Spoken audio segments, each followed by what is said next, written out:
Olá, bom dia, boa tarde, boa noite, como vocês estão? Espero que bem. Depois de alguns bons dias, né? Se não mês aí que passou, e o Clube do Livro acabou ficando para trás, diante de alguns desafios que eu tive que passar, mas passamos, né? Passou e senti muita falta, porque falar do Clube do Livro acordar, né, cedo, trazer conteúdo, estar aqui dividindo, né, esse conteúdo filosófico, inclusive, né, eu senti muita falta. Confesso que me senti mal em não cumprir o planejado, né, de seguir diariamente, de segunda a sexta, mas a vida traz desafios para a gente enfrentar e graças a Deus, com as minhas técnicas e ferramentas e apoio de algumas pessoas, está tudo bem, né? Algumas decisões importantes a serem tomadas e estou aqui, dando continuidade da leitura deste livro, A Arte de Viver, do filósofo Epípeto, que eu falo que todo mundo deveria ler a partir do colegial aqui. Nem sei se tem mais esse nome nas escolas aí de colegial, ensino médio, ensino fundamental, porque é uma lição para a vida, né? São ações e aprendizados que vale a pena para a gente sempre ter uma vida mais leve, com sábias decisões e escolhas, né? Então vamos lá, ele, como eu disse, né, nas outras leituras, ele não tem número de capítulo, mas ele tem o nomezinho aqui do capítulo, então vamos lá, vamos dar continuidade. O capítulo hoje chama O Começo é Difícil.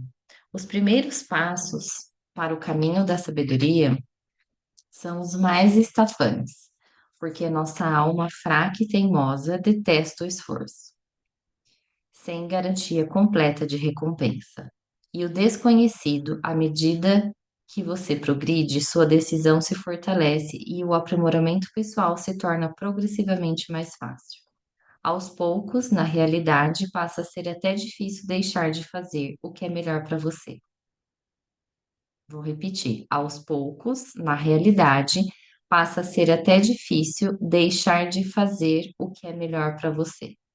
O compromisso firme e, ao mesmo tempo, paciente de remover as crenças nocivas de nossa alma nos confere pouco a pouco a habilidade de ver com mais clareza através de nossos frágeis temores, de nossa desorientação nas questões amorosas e de nossa falta de autocontrole. Paramos de nos esforçar para impressionar os outros. Um belo dia, percebemos com satisfação que não estamos mais representando para plateia alguma. O bem é sempre o bem. O bem existe independente da nossa concepção a seu respeito. O bem está e esteve sempre presente muito antes do início de nossa existência. Ou seja, né, existe o bem e o mal. A gente só não pode ficar nesse julgamento para a gente não ficar no peso do julgamento, mas a gente sabe o que faz bem e o que faz mal para a gente, né? Desconfie das convenções sociais. Desconfie das convenções sociais. Assuma sua maneira de pensar. Desperte do entorpecimento causado pelos hábitos adotados sem reflexão. As formas de percepção populares, os valores e maneiras comuns de se fazer as coisas raramente são os mais sábios. Muitas crenças amplamente difundidas não passariam com sucesso por um teste de racionalidade. O pensamento convencional, seus meios e fins, é, em essência, um pouco criativo e desinteressante. Sua função é preservar o status, para indivíduos e instituições exclusivamente preocupados em se proteger. Por outro lado, não há nenhuma virtude inerente nas novas ideias. Julgue as ideias e oportunidades pelo que elas têm de revigorante, de vivificante. Dê seu apoio ao que promove o sentido de humanidade, de justiça, de crescimento benéfico, de bondade, de possibilidades positivas e de proveito para a comunidade humana. Examine as coisas de acordo com a impressão que causam em sua mente. Considere objetivamente o que é dito pelos outros e depois estabeleça suas próprias convicções. As crenças socialmente aprendidas não costumam ser confiáveis. Muitas de nossas crenças são adquiridas casualmente ou nos foram transmitidas de maneira irresponsável ou ignorante. Há inúmeras delas tão profundamente arraigadas em nós que nem mesmo as percebemos. A banalidade e a indolência vividas por pessoas sem disciplina e reflexão podem ser muito contagiosas, sobretudo porque raramente estamos expostos à alternativa de um modo mais sadio de viver. Desperte para isso e fique atento. Avalie seus hábitos para preservar seus padrões mais elevados. Interessante que ele é um filósofo, eu nem sei de que ano, né? Mas de muitos e muitos e muitos anos atrás, e que ele está falando das crenças, né? Como terapeuta de barras, eu trabalho, né, exatamente com isso, com a eliminação de crenças. Vou dar um exemplo aqui, né? Crenças de escassez, crenças de pobreza. Então, como ele diz aqui, que foi nos transmitidas de maneira irresponsável ou ignorante. Então, vem-se de geração em geração. Então, o que seria uma crença em relação ao dinheiro, por exemplo? Dinheiro é sujo, quem tem dinheiro não presta, se está rico é porque está fazendo alguma coisa errada. É, é, quem tem dinheiro não entra no céu. É, como que é? Pouco com Deus é muito, muito sem Deus é pouco, e assim por diante. Então, essas falas são as crenças que nós vamos ouvindo desde a barriga da nossa mãe. Também, para quem acredita, né, podemos trazer aí de outras vidas, de outros formatos de viver também, de outras épocas, de outras eras, né? E aí, o que que acontece? Nós ficamos vivendo baseado nessas crenças, porque as crenças estão no nosso subconsciente e inconsciente, que é o que rege a nossa vida quando não estamos despertos, né? Então, aqui ele fala, crie as suas próprias crenças. O que seria isso? Você fazer, né, um reset aí nessas crenças limitantes, eliminar, né, esses pensamentos limitantes e nutrir a sua mente com pensamentos produtivos, com pensamentos prósperos de abundância. Por exemplo, substituir dinheiro é sujo por dinheiro, você é meu amigo, eu te recebo de todas as formas, né? E assim por diante. Então, bem interessante ele falar sobre crenças, né? E o quanto a gente tem que trocar as nossas crenças, né? A gente pode ter crenças relacionadas a qualquer aspecto da nossa vida, crença em relação ao relacionamento, dinheiro, felicidade, saúde. Então, por exemplo, uma crença relacionada à saúde. É, eu já tive paciente, a minha avó morreu de câncer, minha mãe morreu de câncer, com certeza eu vou morrer de câncer. Não, tem que alterar essa crença para você atrair outro tipo de células ou transformar essas células, né? Que todo mundo tem célula cancerígena, mas se eu ficar afirmando isso, e quando a pessoa fala isso, percebe que a frequência dela abaixa, porque ela já associa tudo isso a uma tristeza. Então, no inconsciente dela, ela começa a funcionar a partir de uma tristeza. No momento que começa a funcionar a partir de uma tristeza, as emoções dela acabam que atraindo situações de tristeza. E aí, consequentemente, as células cancerígenas se desenvolvem, né? E assim por diante. Então, essas crenças, elas devem ser quebradas, tá? Ah, mas, Débora, não tenho como eu saber quais são as minhas crenças. Não precisa, na verdade. É só você se permitir, por exemplo, a receber, correr barras ou uma mesa radiônica, ou até mesmo alguma meditação guiada que esteja trans, alterando, né, as frases aí dentro do seu inconsciente, né? Então, Como seria isso? Você faz algum processo de meditação, e nessa meditação existem as fases de ancoramento, né? Então, então você faz a respiração, né? Da maneira que você aprendeu, e aí você coloca, nutre a mente de frases positivas. Então, depois de uma meditação, eu posso falar para mim: eu sou rica, próspera, abundante, saudável. Eu sou rica, próspera, abundante, saudável, e assim por diante. Então, nossa mente inconsciente, ela vai absorvendo essas informações e acaba aqui acontecendo essa mudança dentro da mente, tá? Então, vamos lá. Muita gente declara com toda sinceridade que faz questão de manter a própria integridade, mas ao mesmo tempo assume atitudes irrefletidas e imoderadas. O procedimento dessas pessoas é vacilante e elas sabotam seus esforços mais bem intencionados por não enfrentarem sua verdade nem articularem um código moral próprio e coerente para pautar suas futuras ações. Não escute o que essas pessoas dizem, observe o que fazem e avalie as consequências. Ou seja, né, a gente sempre aprende com o exemplo. E aquela frase, nada se cria, tudo se transforma, cabe aqui, é dentro disso também que se refere. Por quê? Eu vou observar se aquela maneira deu certo, se faz sentido para mim, e vou praticá-la daquela maneira ou diferente ao que faz sentido para mim, tá?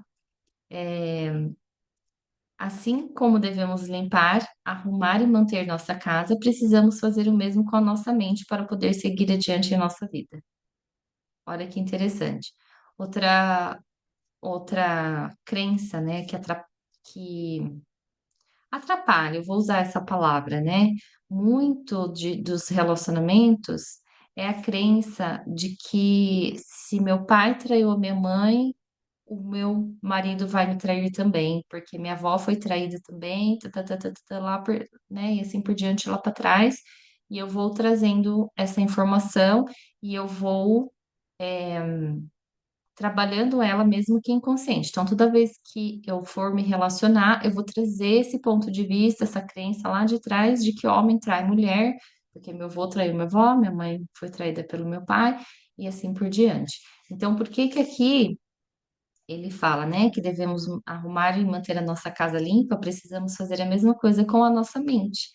Só que a nossa mente você não acessa o seu inconsciente, você precisa de ferramentas para isso, né? Não é levantar, passar um pano e tá tudo bem. Aliás, passar pano é o que a gente menos pode fazer com a nossa mente, né? Que a gente vai passando pano para situações, empurrando as situações para debaixo do tapete, né? E o quanto isso é prejudicial para a gente, né? Então, procure sempre estar trazendo movimento para sua mente, não aceitar o que foi imposto, né? Não aceitar o que foi colocado aí como verdade máxima, porque muitas vezes você está passando por algum desafio porque precisa fazer só um ajuste, né?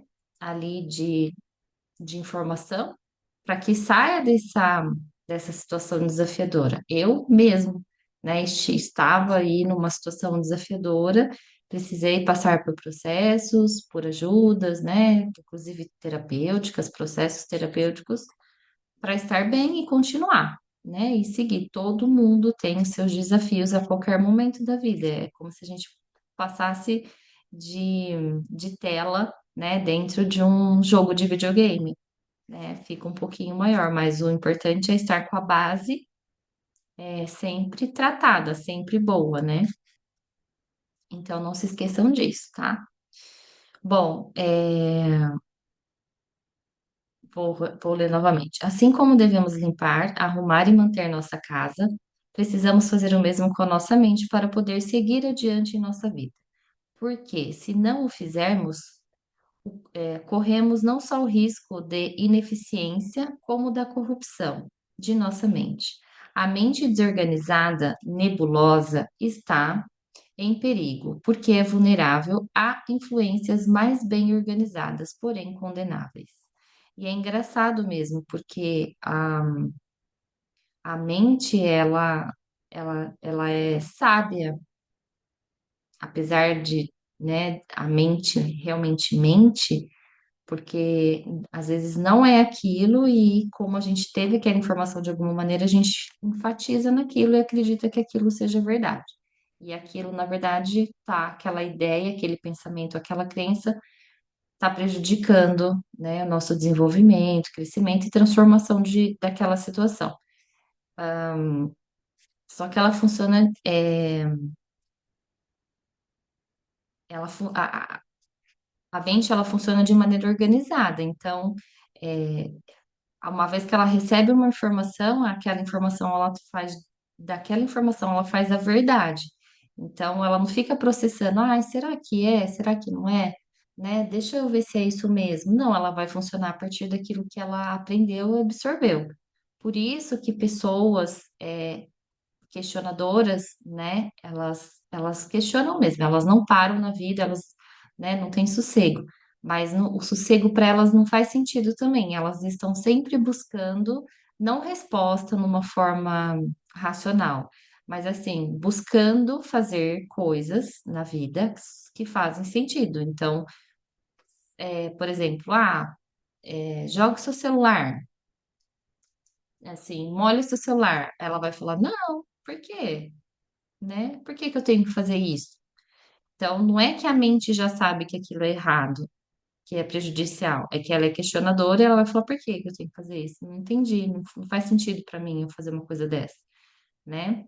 Então, a mente questionadora, ela é a que mais se desenvolve, ela é a que mais consegue se adaptar, ao contrário do que pode parecer, a mente questionadora, ela não é racional. A racionalidade, ela segue uma razão. Então, por exemplo, você pega uma pessoa engenheira, que está acostumada a ver números, razão, cálculos, isso é fato, sabe? Trabalha com fatos, trabalha com números, trabalha com a racionalidade. Não é questionadora, não fica por que que é assim, por que que é assado. Não viaja um pouco na maionese, né? O que é interessante nós fazermos é viajar um pouco, é se questionar, é buscar entender por que que isso funciona. É claro que não saindo, né, dentro da normalidade, né? Não saindo aí desesperadamente querendo entender todas as questões da vida, porque não é o intuito, mas buscar não também como em forma de razão, mas como em forma de conhecimento para funcionar a partir daquilo que faz sentido para ela, né? É isso, é assim que funciona. Não confie em nada, não confie em nada nem em ninguém antes de confiar em si mesmo. Então, por isso do autoconhecimento, para você saber onde põe os pezinhos, o que faz sentido, o que eu vou fazer parte, o que eu não vou fazer parte, o que eu escolho hoje para mim, o que eu não escolho, né?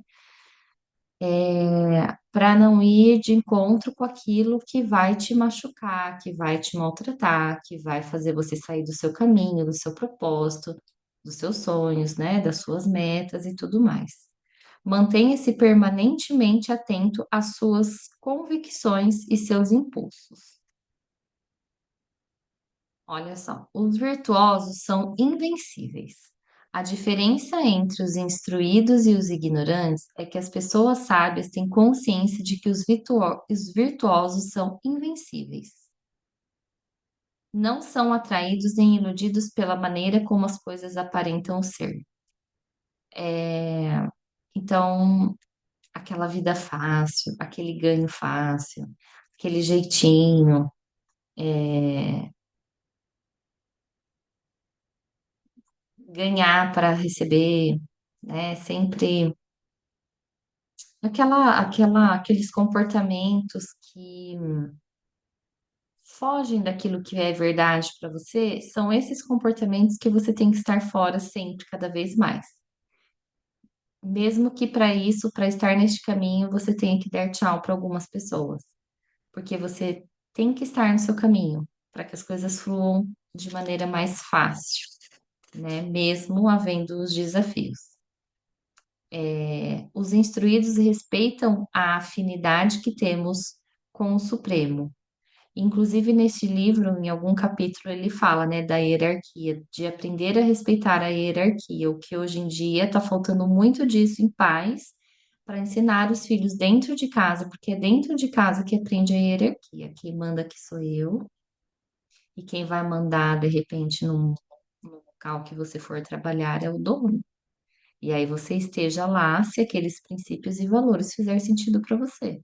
Mas, né, começa ali desde pequenininho. E, portanto, agem como cidadãos do universo compassivos e conscientes. Compreendam que a vida, que uma vida sábia, que leva à serenidade, vem da harmonia com a natureza e com a razão. Seja um cidadão do mundo. Não podemos buscar nosso bem maior sem necessariamente promover ao mesmo tempo o bem dos outros. Uma vida que se limita a interesses pessoais não pode ser submetida a qualquer avaliação respeitável, ou seja, saia do egoísmo, né? Procurar o melhor em nós significa zelar ativamente pelo bem-estar dos outros seres humanos. Nosso contrato humano não se restringe a poucas pessoas, a quem nossos interesses estão mais intimamente ligados, ou às mais proeminentes, ricas ou de educação aprimorada, mas abrange toda a imensa irmandade humana. Veja a si mesmo como um cidadão de uma comunidade mundial e haja de acordo com isso. Considere seus mais profundos anseios como meros fatos. Considere seus anseios mais profundos e secretos como se fossem apenas fatos, e verá como são frágeis e desatinados. Não é vergonha tentar alcançar o sucesso mundano, é normal. O problema não são as tentativas em si, mas a forma como você tenta, deixando que desejos e medos confusos e frenéticos alterem o seu discernimento e você passa a supervalorizar o valor intrínseco de suas tentativas. Você acredita e confia nelas para lhe dar felicidade, confundindo dessa maneira os meios com os fins. Compreenda que, apesar de ser natural querer atingir tais objetivos, o sucesso ou o fracasso das tentativas não terá a menor relação com a sua verdadeira felicidade. Vou ler de novo. Compreenda que, apesar de ser natural querer atingir tais objetivos, o sucesso ou o fracasso das tentativas não terá a menor relação com a sua verdadeira felicidade. Ou seja, não coloque a felicidade apenas em algum fato, né? Traga a felicidade como independente dos seus planos darem certo ou não, né? Nós temos que ter aí muitos sonhos e planos e ir atrás de cada um deles com facilidade, alegria e glória. O uso correto dos livros. Não diga apenas que você leu muitos livros. Mostre por meio deles. Você aprendeu a pensar melhor. Mostre que, por meio deles, você aprendeu a pensar melhor, a ser uma pessoa mais perspicaz e ponderada. Os livros são para a mente o que o peso da ginástica são para o corpo. Os livros são muito úteis, mas seria um grave erro supor que alguém progrediu apenas por conhecer o seu conteúdo. Tem que colocar em prática, né? Por isso que eu falo que este livro aqui ele devia estar lá no colégio. Tenha cautela quando se relacionar com os outros. Acho que dá tempo de ler mais um capítulozinho aqui. Então vamos lá. Tenha cautela quando se relacionar com os outros.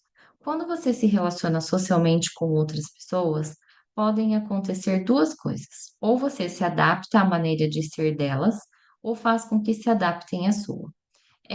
É como encostar um pedaço de carvão apagado em outro que está em brasa. Ou o primeiro apaga, o segundo, ou este acende o primeiro. Como o risco é grande, seja prudente quando se envolver em relacionamentos pessoais, até mesmo, em especial, quando se tratar de relacionamentos casuais e despreocupados. A maioria de nós ainda não desenvolveu firmeza suficiente para direcionar os companheiros para o nosso caminho. de modo que acabamos sendo levados pela multidão.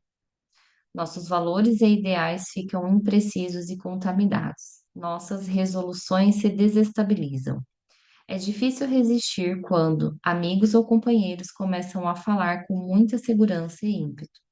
Se somos pegos desprevenidos quando eles abordam assuntos pouco dignos, ficamos envolvidos pelo ritmo do ambiente social em que estamos. É da natureza da conversa que seus múltiplos significados, insinuações e motivações pessoais sucedam-se com tal rapidez que possam, de um momento para o outro, desviar-se para direções não recomendáveis, avi- aviltando todos os que dela participam. Sendo assim, enquanto os sentimentos sábios não se fixarem bem em você, transformando-se em instinto, e enquanto você não tiver adquirido uma certa capacidade de autodefesa, escolha com cuidado as suas companhias e controle o rumo das conversas de que participa. Então, sempre um olhar atento, sempre um senso crítico, justo e comum, né, para que nós façamos as nossas escolhas com quem nós partilhamos, né, da vida, dos momentos, né, que energia, eu falo, que energia você quer trocar neste momento, escolha as suas companhias, né, porque, como diz aqui, né, ele deu o exemplo do carvão, um carvão apagado e um carvão aceso. Tem duas possibilidades, ou o carvão aceso acende o carvão apagado, ou o apagado apaga o carvão aceso. Ou seja, fique atento com as suas companhias, preste atenção com quem você está trocando energia, porque ou você pode estar acendendo a outra pessoa, ou a pessoa acendendo você de alguma maneira, ou se um dos dois não estiverem bem, pode estar aí apagando ou sendo apagado, se deixando levar, né, por pensamentos, influências, interferências, vamos chamar de negativo, né? Bom, então, essa foi mais uma leitura. Estou muito feliz em estar aqui de volta. Para você que está lendo agora, seja bem-vindo. E eu vou deixar aqui de mensagem para hoje a importância que nós temos em cuidar da nossa mente, né? Da nossa mente, do nosso subconsciente, transformando e transmutando as nossas crenças para que a gente sempre esteja vivendo uma vida grandiosa, com desafios ou sem desafios, tá bom? Um beijo, deixa eu pausar aqui.